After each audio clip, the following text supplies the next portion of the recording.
Right, Hellwit Park in Lancing. I love the fact they've got something for everyone. You can just go through the gap, you can go through the gate, or you can go over the stile. Brilliant. And I've just seen my first lambs of the year. Quite early actually. What's the day? It's the 7th of March. But yeah, they're definitely little baby sheep.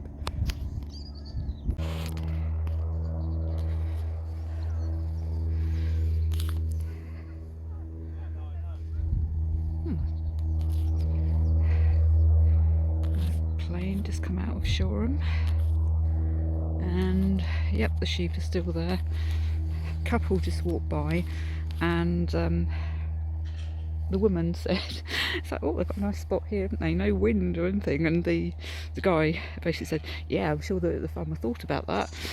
Yeah, it is. It's very idyllic. Very nice spot. Right, yeah, seeing all the landmarks now, kind of, do you know, whenever I say which direction I'm walking, it's always east. Yes, I am actually walking east. There is that Shoreham cement works, Coombes, Lancing College Chapel. Just come down a kind of a quite steep path, and it's very muddy actually. I didn't bring pole with me today because I didn't think I was going to need it, because yeah, I was kind of basing my sort of estimate of, you know, how muddy it's going to be on last week's very dry ground. We've obviously had rain. I think we did early in the week, didn't we? I can't remember now. I was inside most of the week, but I did. It was actually really quite muddy, so I was kind of going really carefully. So my average speed is probably going to be about 1 mile per hour today, but that's all right. It doesn't matter. I'm not racing, am I? So yeah, these sheep. Obviously, no babies there. I wonder why those other sheep have babies already. Yeah, well, I do know about the birds and the bees, but yeah, they obviously did it a bit earlier than this lot. I imagine some of these are pregnant. Yeah, you're going to have babies, some of you, aren't you? I imagine they're girls. You don't put all boys together like that, do you? But yeah, I've kind of decided I might head up to Henfield today. It's only about 6 miles away from where I am now, just over 6 miles away. That's something I was going to do last week.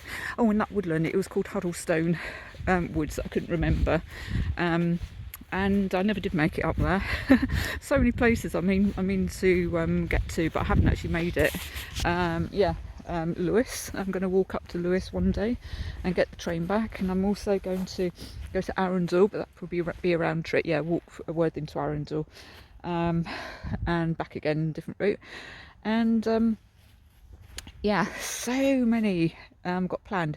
But yeah, like I was saying before, you know, I'm so excited that to be able to get a train soon, and 5 minutes walk up the road, got the train, get on a train, go wherever I want to go.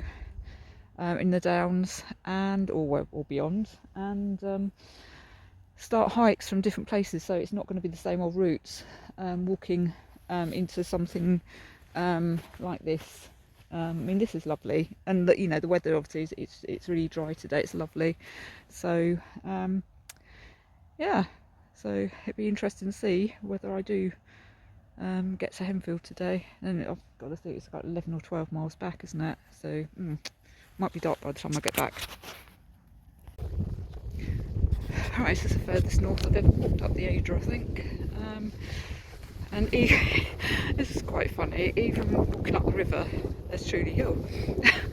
So I'm kind of wondering at the moment, bear in mind it's about 22.2 or something like that, whether, I mean, I was going to go up to Henfield again. I started fairly late, I mean, it was after, before 10, but after 9, so 9:45 or something like that.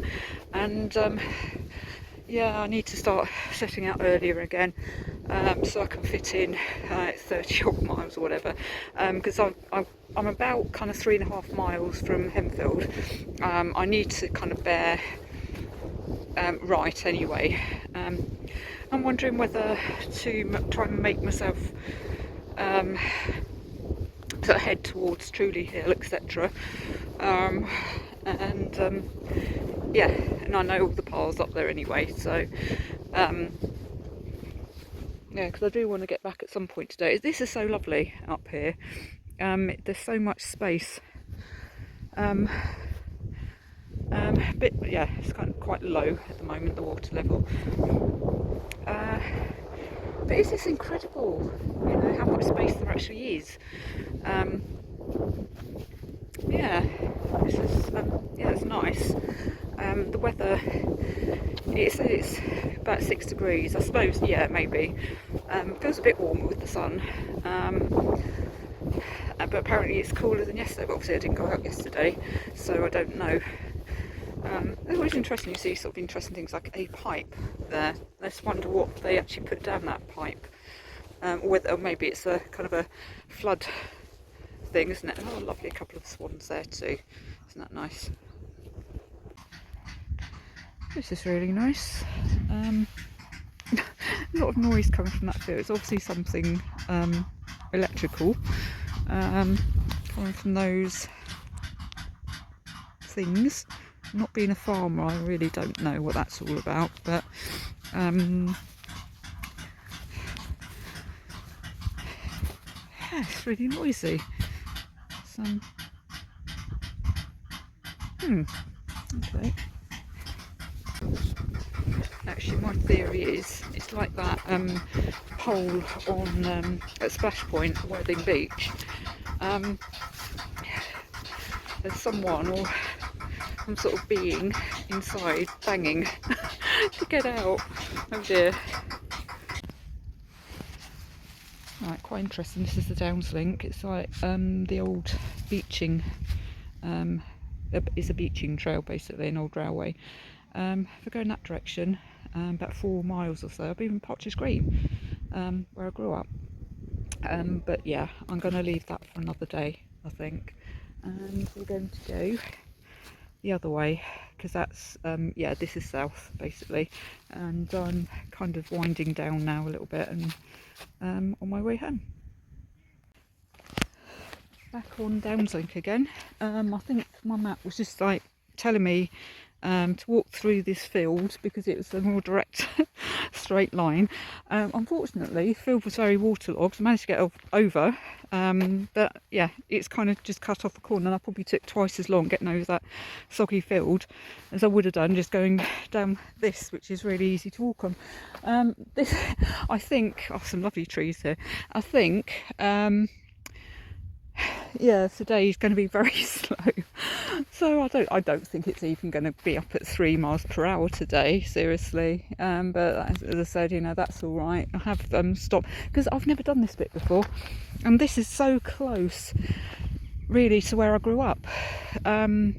Probably in hiking terms, it's one of the closest that I've done to Partridge Green, and I will go up Downslink in the other direction, north, and it basically takes you, if anyone knows Partridge Green here, I know I've got a few friends from school and family and whatever on Facebook who will know the Lock Estate, and it basically goes up there. I mean, we used to walk there as children, so yeah, set off one morning quite early, yeah, do the Downslink and walk up to Partridge Green and come down a different way. But you know, even the sort of see obviously the Downs over there. I mean, you can see the Downs from Partridge Green anyway, but this countryside here is so familiar. I mean, this is not specifically this bit, but you can just tell that the landscape has kind of changed, and this is basically kind of farmland and whatever, and it's what I kind of recognise this kind of style of scenery whenever when I was growing up.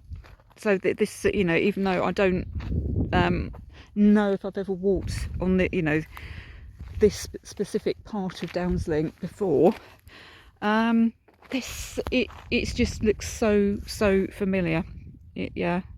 So yeah, it's like Partridge Green and it's kind of the surrounding kind of wheeled, I suppose. Yeah, so it's kind of, yeah, obviously that's the downs.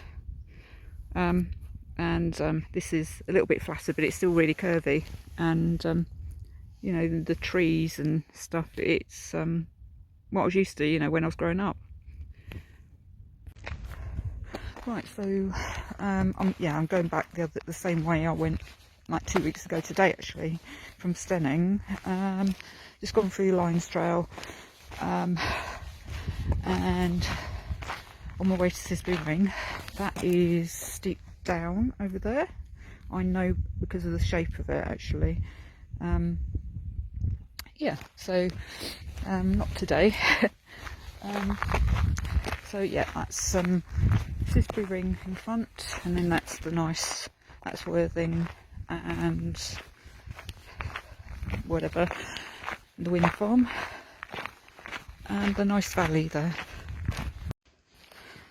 Right, coming up to Cissbury Ring, a couple of horses just passed me with riders on them, yeah, that's Cissbury Ring. It always looks so much bigger than the other hills. I suppose it's very big hill, big as in surface area, I suppose. Yeah, and that's steep down over there, and the valley of Worthing. And yeah, the sun's looking really cool at the moment. So it is 4:44. So sundown is about an hour, I think. So I've got an hour. Yeah, that's fine. To get kind of over Cissbury Ring, back into Worthing. Right, going up the not quite so steep path that kind of bypasses Cissbury Ring. It's Chanctonbury Ring through the trees there. I'm actually quite surprised at how muddy it is compared to last weekend, where there was really no mud to speak of. There's been loads today. Not quite as bad as it was in kind of the height of winter, but still quite significant. Right, interesting fact. That little, quite big valley, dip, ravine, whatever you want to call it, that is called Deep Bottom. That's all that you can see there, that's Cissbury Ring, just to the east of Cissbury Ring is Deep Bottom. And I've walked down that path, actually I did last week. Can't remember which day it was. Sunday, I think. Yeah, I started the other end, kind of the other side of Cissbury Ring. Didn't go up Cissbury Ring today because sun's going down, kind of. But the light is absolutely amazing at the moment. It's absolutely incredible. The air's so clear. You can see the cliffs. You can probably see the Isle of Wight. If I was the other side of Cissbury, I could probably see the Isle of Wight at the moment, because the air is very good. And yeah, this is really cool.